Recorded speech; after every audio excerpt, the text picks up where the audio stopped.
शिवशक्तिसमारम्भां भास्कराचार्यमध्यमाम् अस्मद्श्रीनाथपर्यन्तां वन्दे गुरुपरम्पराम्।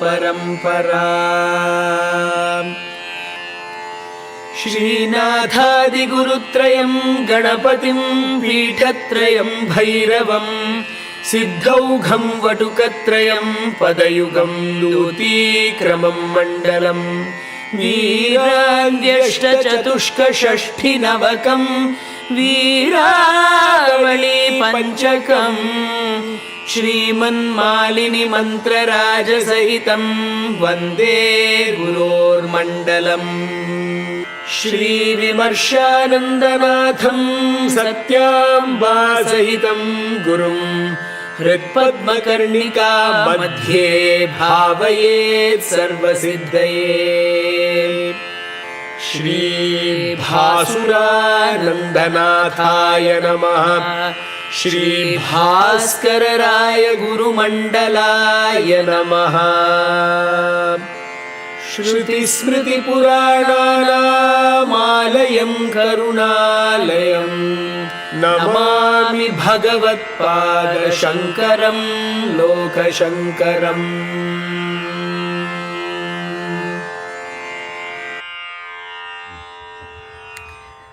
श्री गुरुभ्यो नमः, श्री मात्रे नमः.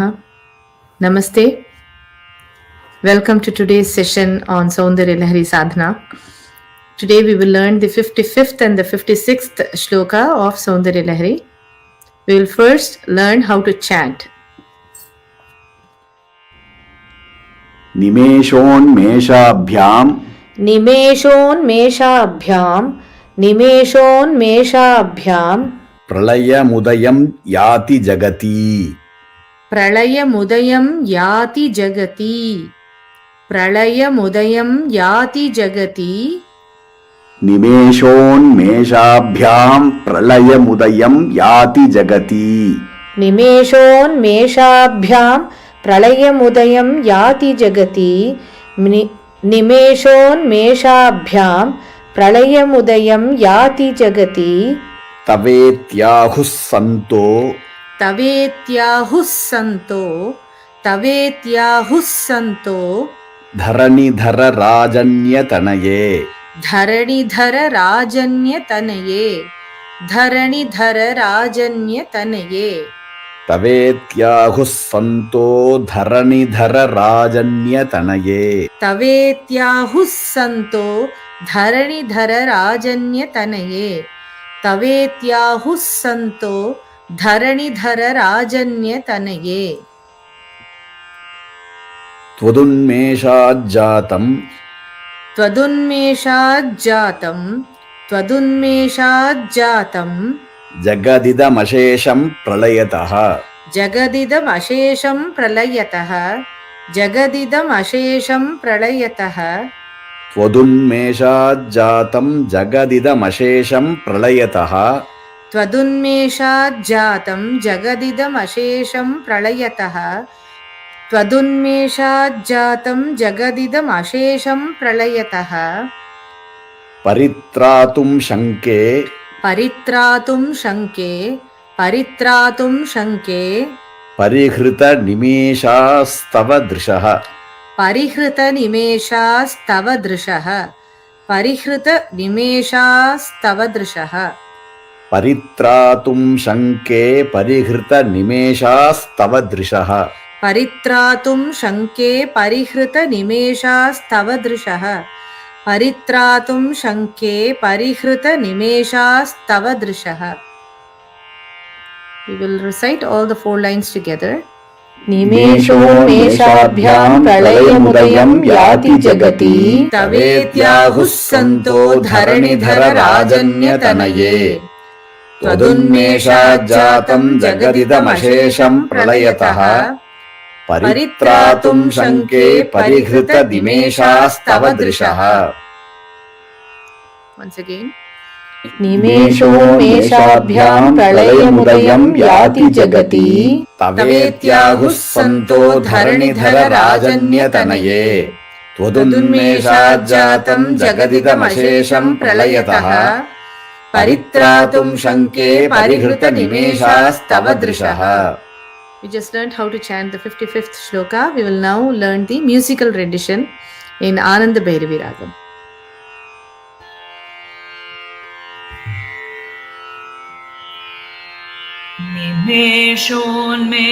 निमेषोन्मेषाभ्याम् प्रलयमुदयं याति जगति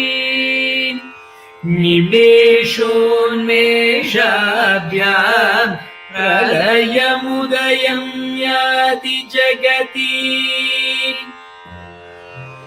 निमेषोन्मेषाभ्याम् प्रलयमुदयं याति जगति निमेषोन्मेषाभ्याम् प्रलयमुदयं याति जगति तवेत्याहुः सन्तो धरणिधरराजन्यतनये तवेत्याहुः सन्तो धरणिधरराजन्यतनये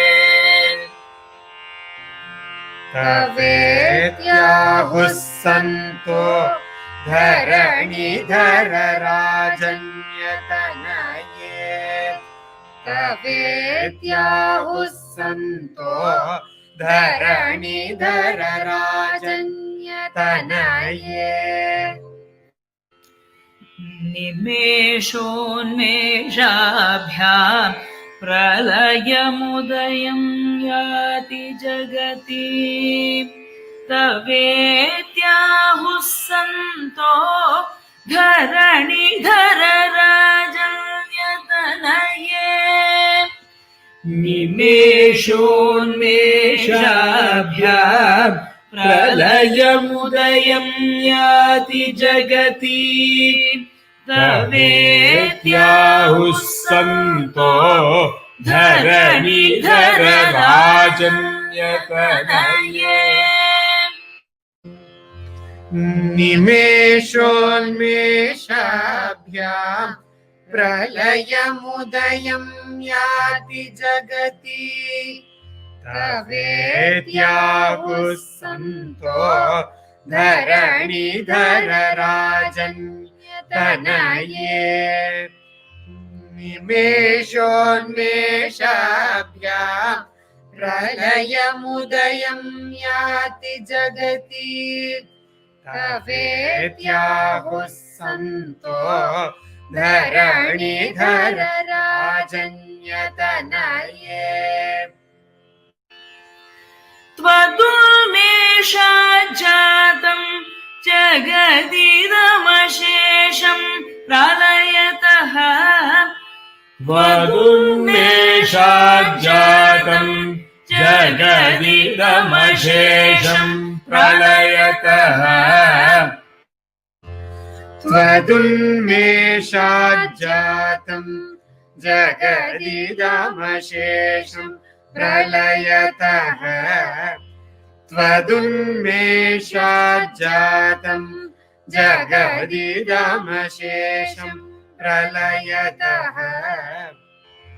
पतित्रातुं śaṅke परिहृतनिमेषास्तव दृशः परित्रातुं śaṅke परिहृतनिमेषास्तव दृशः परित्रातुं śaṅke परिहृतनिमेषास्तव दृशः परित्रातुं śaṅke परिहृतनिमेषास्तव दृशः त्वदुन्मेषाज्जातं जगदिदमशेषं प्रलयतः पतित्रातुं śaṅke परिहृतनिमेषास्तव दृशः त्वदुन्मेषाज्जातं जगदिदमशेषं प्रलयतः परित्रातुं śrīrbaddhacchadapuṭakavāṭaṃ parihṛtanimeṣāstava dṛśaḥ tvadunmeṣājjātaṃ jagadidamaśeṣaṃ pralayataḥ paritrātuṃ śaṅke parihṛtanimeṣāstava dṛśaḥ tvadunmeṣājjātaṃ jagadidamaśeṣaṃ pralayataḥ paritrātuṃ śaṅke parihṛtanimeṣāstava dṛśaḥ निमेषोन्मेषाभ्याम् प्रलयमुदयं याति जगति तवेत्याहुः सन्तो धरणिधरराजन्यतनये त्वदुर्मेषाज्जातं जगदिदमशेषं प्रलयतः परित्रातुं शङ्के परिहृतनिमेषास्तव दृशः निमेषोन्मेषाभ्याम् प्रलयमुदयं याति जगति तवेत्याहुः सन्तो धरणिधरराजन्यतनये त्वदुन्मेषाज्जातं जगदिदमशेषं प्रलयतः परित्रातुं शङ्के परिहृतनिमेषास्तव दृशः निमेषोन्मेषाभ्याम् प्रलयमुदयं याति जगति तवेत्याहुः सन्तो धरणिधरराजन्यतनये त्वदुन्मेषाज्जातं जगदिदमशेषं प्रलयतः परित्रातुं शङ्के परिहृतनिमेषास्तव दृशः निमेषोन्मेषाभ्याम् प्रलयमुदयं याति जगति तवेत्याहुः सन्तो धरणिधरराजन्यतनये त्वदुन्मेषाज्जातं जगदिदमशेषं प्रलयतः परित्रातुं शङ्के परिहृतनिमेषास्तव दृशः. We will go through the word by word meaning. He dharaṇidhararājanyatanaye. The last word of the second line. Dharaṇidhararājanyatanaye. Bhagavad Pada addresses her, Devi, as Dharaṇidhararājanyatanaye. Dharani means bhumi, earth. Dharaha means holds. We already saw that the mountains hold the earth. So Dharaṇidharaha means mountains. Rājanya means king of all mountains, that is Himavan. Tanaye, daughter of. So hey, daughter of king of all mountains. Last two words of the first line. Jagatī yāti. The universe undergoes udayam, creation. Pralayam means the dissolution. Tava nimeṣonmeṣābhyāṃ, by opening and closing of your eyelids. Nimeshaha means closing and unmeshaha means opening. Iti tavetyāhuḥ. The first word of the second line, tavetyāhuḥ, has to be split as tava iti ahuhu. Santo. So we will just take the words santaha ahuhu and we will add the iti. Iti santaha ahuhu, meaning like this the sages say. Śaṅke, I suspect, śaṅke is from the 4th line, I suspect tvadunmeṣājjātaṃ, the first word of the 3rd line, tvadunmeṣājjātaṃ has to be split as tvadunmeṣājjātaṃ. The universe that is born with the opening of your eyelids, jagadidam, jagat idam, meaning this universe, ashesham, with excluding nothing, meaning the entire universe, paritrātuṃ, to protect, pralayataḥ, from dissolution, tava your eyes, parihṛtanimeṣāḥ, they don't blink. Let me put the meanings together. So Bhagavad Pada addresses Devi as, hey daughter of king of all mountains, this universe undergoes creation and the dissolution with the opening and closing of your eyelids. This is what the sages and the rishis say.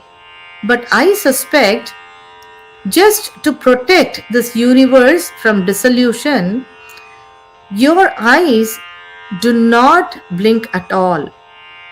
In the last 2 verses, we saw how the creation of this world by Shakti was described. By addressing her as Īśāna Dayite in the 53rd verse, that is wife of Īśāna, Adi Shankara gave us a clue of the topic he was going to talk about Īśāna taking orders from Shakti and creation taking place. In the 54th verse, he used the word Pashupati. The word Pashupati signifies the compassion showed by Shakti to her creation. Pashunam patihi Pashupatihi, meaning he is the lord of all Pashus, that is all animals including mankind. So by addressing Devi as the wife of Pashupati, Bhagavad Pada wanted to say that she takes care of all of the creations, not just those who are learned, rich or have high status in the society. And Adi Shankara also indicated Devi's karunya or compassion for nurturing her children with fertile soil in the form of rivers. Now in this verse, the 55th verse, he addresses her as Himavan's daughter Parvati. So in this verse, we will think of her as Parvati Devi. Bhagavad Pada continues 55th verse with the description of Devi's eyes. He says, Devi starts her creation by opening her eyes and causes pralayakala or dissolution by closing her eyes. This happens only at her will. Unmeṣonmeṣābhyāṃ vipanna bhuvanavalihi. When we keep our eyes open, we are able to see the creation around us. When our eyes are shut, everything disappears. This is known as drishti srishti vada, or the doctrine of perception is creation. Adi Shankara uses this verse to help common people understand this Advaita philosophy in this shloka. Now let us see how much time we can keep our eyes open. With great effort and difficulty, we can keep our eyes open for maybe a few seconds. Our eyelids, without any effort, do the action of opening and closing of our eyes in short intervals. But Devi keeps her eyes always open, as closing her eyes will mean the end of her creation. She has the responsibility of a mother to take care of her creation. That is why Bhagavad Pada says, Hey Devi, I think you don't close your eyes because you want to protect us from destruction. Paripalanam of your creation is your main job. When Bhagavad Pada reasons out why Devi is always keeping her eyes open, he wants to convey the idea that having created this beautiful world, plants, animals and humans to enjoy this world, Devi's duty is to ensure protection and nourishment of her creation. That is why in the verses from 48 to 57, Bhagavad Pada is particular that she only has her eyes open, that is Unmesha. He doesn't talk about the beauty of her closing the eyes. Closing her eyes would only mean there is no creation in this universe. He speaks only about Srishti and Sthiti Kramas. Although from a philosophical point, whatever created has to meet its end, Bhagavad Pada wants us to pray to her only as Srishtikartri and Sthitikartri, as Paripalini. Bhagavad Pada wants us to enjoy this world and enjoy bhoga, that is dharma, artha and kama purusharthas, and attain the fourth purushartha moksha, where the devotee does not attain death but gets unity with Devi and enjoys the sayujyam with her. What can we talk about that Devi whose unmesham or the open eyes can create the universe, and nimesham or shutting of eyes can dissolve the entire creation? Let us pray to that Devi to cast her unmesha drishti on all of us for a continued saubhagyam in all our lives and in this universe. We will now move on to learning to chant the 56th shloka.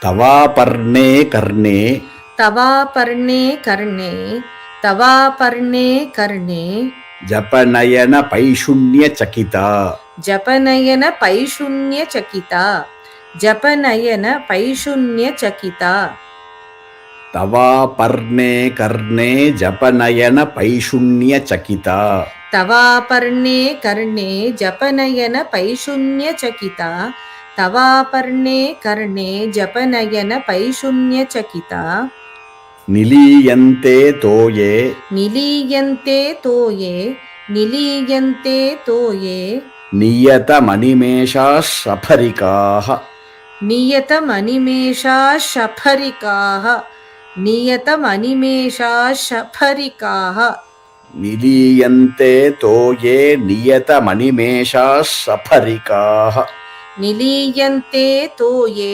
niyatamanimeṣāḥ śapharikāḥ nilīyante toye niyatamanimeṣāḥ śapharikāḥ iyaṃ ca śrīrbaddhacchadapuṭa iyaṃ ca śrīrbaddhacchadapuṭa iyaṃ ca śrīrbaddhacchadapuṭa kavāṭaṃ kuvalayaṃ kavāṭaṃ kuvalayaṃ kavāṭaṃ kuvalayaṃ iyaṃ ca śrīrbaddhacchadapuṭa kavāṭaṃ kuvalayaṃ iyaṃ ca śrīrbaddhacchadapuṭa kavāṭaṃ kuvalayaṃ iyaṃ ca śrīrbaddhacchadapuṭa kavāṭaṃ kuvalayaṃ jahāti pratyūṣe niṣica jahāti pratyūṣe niṣica jahāti pratyūṣe niṣica vighatayyā pravishati vighatayyā pravishati vighatayyā pravishati jahāti pratyūṣe niṣica vighatayyā pravishati jahāti pratyūṣe niṣica vighatayyā pravishati jahāti pratyūṣe niṣica vighatayyā pravishati. We'll recite all the 4 lines together. tavāparṇe karṇe japanayanapaishunyacakitā nilīyante toye niyatamanimeṣāḥ śapharikāḥ iyaṃ ca śrīrbaddhacchadapuṭa kavāṭaṃ kuvalayaṃ jahāti pratyūṣe niṣica vighatayyā pravishati. Do that once again.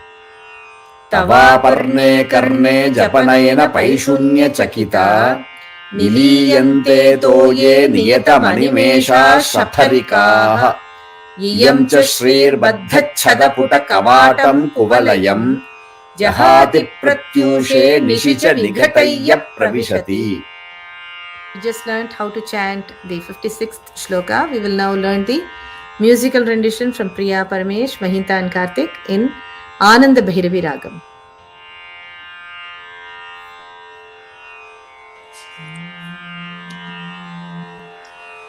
तवापर्णे कर्णे जपनयनपैशुन्यचकिता तवापर्णे कर्णे जपनयनपैशुन्यचकिता तवापर्णे कर्णे जपनयनपैशुन्यचकिता तवापर्णे कर्णे जपनयनपैशुन्यचकिता nilīyante toye niyatamanimeṣāṣ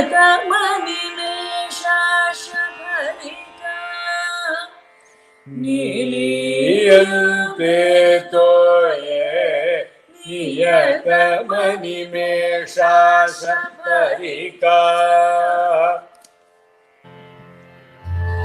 nilīyante toye niyatamanimeṣāṣ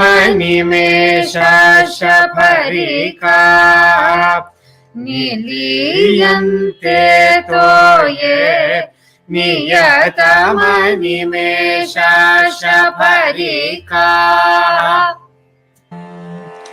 तवापर्णे कर्णे जपनयनपैशुन्यचकिता nilīyante toye niyatamanimeṣāṣ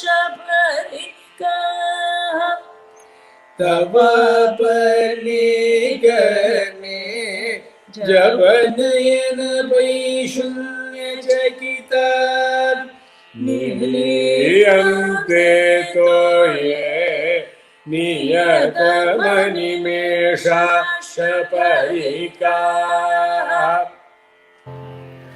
तवापर्णे कर्णे जपनयनपैशुन्यचकिता nilīyante toye niyatamanimeṣāṣ तवापर्णे कर्णे जपनयनपैशुन्यचकिता nilīyante toye niyatamanimeṣāṣ iyaṃ ca śrīrbaddhacchadapuṭakavāṭaṃ kuvalayaṃ iyaṃ ca śrīrbaddhacchadapuṭakavāṭaṃ kuvalayaṃ iyaṃ ca śrīrbaddhacchadapuṭakavāṭaṃ kuvalayaṃ iyaṃ ca śrīrbaddhacchadapuṭakavāṭaṃ kuvalayaṃ jahāti pratyūṣe निशिच विघटय्य प्रविशति जहाति प्रत्यूषे निशिच विघटय्य प्रविशति जहाति प्रत्यूषे निशिच विघटय्य प्रविशति जहाति प्रत्यूषे निशिच विघटय्य प्रविशति इयं च श्रीर्बद्धच्छदपुटकवाटं कुवलयं जहाति प्रत्यूषे निशिच विघटय्य प्रविशति इयं च श्रीर्बद्धच्छदपुटकवाटं कुवलयं जहाति प्रत्यूषे निशिच विघटय्य प्रविशति इयं च श्रीर्बद्धच्छदापुटकवाटं कुवलयम् जहाति प्रत्यूषे निशिच विघटय्य प्रविशति इयं च श्रीर्बद्धच्छदापुटकवाटं कुवलयम् जहाति प्रत्यूषे निशिच विघटय्य प्रविशति तवपर्णे कर्णे जपनयनपैशून्यचकिता nilīyante toye niyatamanimeṣāḥ śapharikāḥ iyaṃ śrīrbaddhacchadapuṭakavāṭaṃ kuvalayaṃ jahāti pratyūṣe निशिच विघटय्य प्रविशति तवपर्णे कर्णे जपनयनपैशून्यचकिता nilīyante toye niyatamanimeṣāḥ śapharikāḥ iyaṃ च śrīrbaddhacchadapuṭakavāṭaṃ kuvalayaṃ jahāti pratyūṣe निशिच विघटय्य प्रविशति तवापर्णे कर्णे जपनयनपैशून्यचकिता nilīyante toye niyatamanimeṣāḥ śapharikāḥ iyaṃ च श्रीर्बद्धच्छदापुटकवाटं कुवलयम् जहाति प्रत्यूषे निशिच विघटय्य प्रविशति तवापर्णे कर्णे जपनयनपैशून्यचकिता nilīyante toye niyatamanimeṣāḥ śapharikāḥ iyaṃ च श्रीर्बद्धच्छदापुटकवाटं कुवलयम् जहाति प्रत्यूषे निशिच विघटय्य प्रविशति. We will now look at the word by word meaning of this shloka. He has a lot of interesting words in this verse. The first word is tavāparṇe. Tavāparṇe has to be broken as tavāparṇe. He addresses Devi as Aparna here. Aparna is the name of Devi. The name Aparna means she who did not even eat the leaves. Parna means leaves, and who did not eat even the leaves is called Aparna. In her manifestation as the daughter of the mountain king Parvati, when she was doing penance in order to be wedded to Lord Shiva, she adopted a very terrific penance wherein she did not even have the fallen leaves as her food. So Aparne, O goddess who has the name Aparna, niyatam. Niyatam is in the middle of the second line. Certainly. Śapharikāḥ. Śapharikāḥ is the name of the female fish. Certainly, the female fish, nilīyante, hide themselves. Animeṣā toye. Animeṣāḥ toye. With their eyes open in water. Tava karṇe japanayanapaiśunyacakitā. So the first line, Tava karṇe japanayanapaishunyacakitā. Tava karṇejapa, meaning karne means ear, constantly complaining in your ears. Nayana, who is complaining? The eyes. Paishunya, Paishunya means backbiting, that is slandering or telling tales. Chakita, Chakitaha means trembling with fear. Iyaṃ cha śrīhi, the third line. Iyaṃ cha śrīhi, this Lakshmi. Baddhacchadapuṭa, Puta means petals. Baddhacchadapuṭa means Baddha means locked. Chadapuṭa means closed petals. Kavāṭaṃ, Kavāṭaṃ means doors. Pratyūṣe, the fourth line. Pratyūṣe means at dawn. Jahāti means leaves or renounces. Kuvalayaṃ, meaning the blue lilies. Nishicha pravishati, and enters in the night. Vighataya, opening that door. Let's put all the words together and see the meaning of this verse. O Aparna, the female fish hide themselves in water, certainly with their eyes open, as they are frightened by the backbiting or slandering of your eyes, constantly complaining into your ears.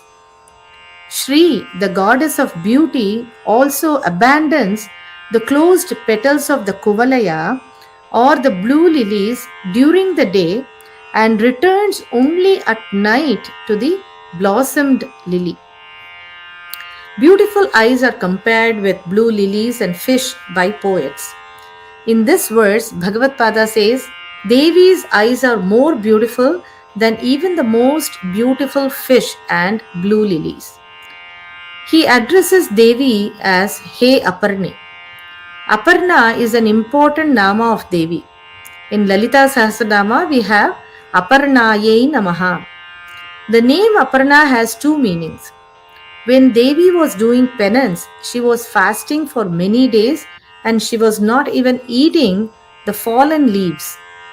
Sages and rishis normally sustain themselves by eating leaves of plants and trees when they do penances. This is like eating salads without any dressings. But Devi did not even eat salads. She was eating absolutely nothing. There is another meaning for this word aparna. This meaning is more important and more relevant in the context of this verse. Aparrina or narrina. Rina means indebtedness. When we take a loan from others, we are indebted to them. We need to repay the loan with interest. Devi is never in debt, meaning she is free of any debts. She has the habit of not holding on to any debts. She is always debt-free. Aparna. Apa plus rina. Apagatam rinam yasyaha sa aparna. When devotees pray to her, she carries their debt. In order to be debt-free, she has to give something back to those who pray to her. She blesses them with their wants. In fact, she gives much more than they wished for. Vanchasa adhikam phalam. She is true to her name as Aparna. Devi's eyes are like beautiful female śapharikāḥ fish. The deity with beautiful eyes is in the Madurai Meenakshi temple. We already saw in the previous verses, her beautiful eyes have extended up to her ears. Since they are close to Amba's ears, they are in close proximity and are able to complain about others in her ears. This whisper is Paishunya. Bhagavad Pada says that is backbiting or tail bearing. What is this backbiting about? The eyes of Devi, which never blink, now see the śapharikāḥ fish keeping their eyes open as well. They do not like this competition and start backbiting about the śapharikāḥ fish to Devi. Sensing this, the saparika fish are super scared and hide deep under the water, thinking Devi will destroy them for acting like Devi's eyes. Due to this fear, these fish hide deep in the water and do not show up on the surface of the water. In the Madurai Meenakshi Amman temple, in the temple Tirtham or water tank called Swarna Padmini Tatakam or Potramare Kulam in Tamil, no fish can be ever seen. There is a legend that they don't show up on the surface because they know that they cannot match Devi Meenakshi's eyes. Acharyal has brought this story here. Now let's look at the words iyaṃ cha Shrihi. This Devi Lakshmi. Here Acharya compares Devi's eyes with blue lilies with his beautiful Kalpana. The goddess of wealth and beauty, Lakshmi, resides in Devi's eyes. During daytime, she is always residing in Devi's eyes. At night, seeing Devi in Yoga Nidra, Lakshmi Devi senses an opportunity to venture outside. She enters into the kuvalaya flower or blue lilies.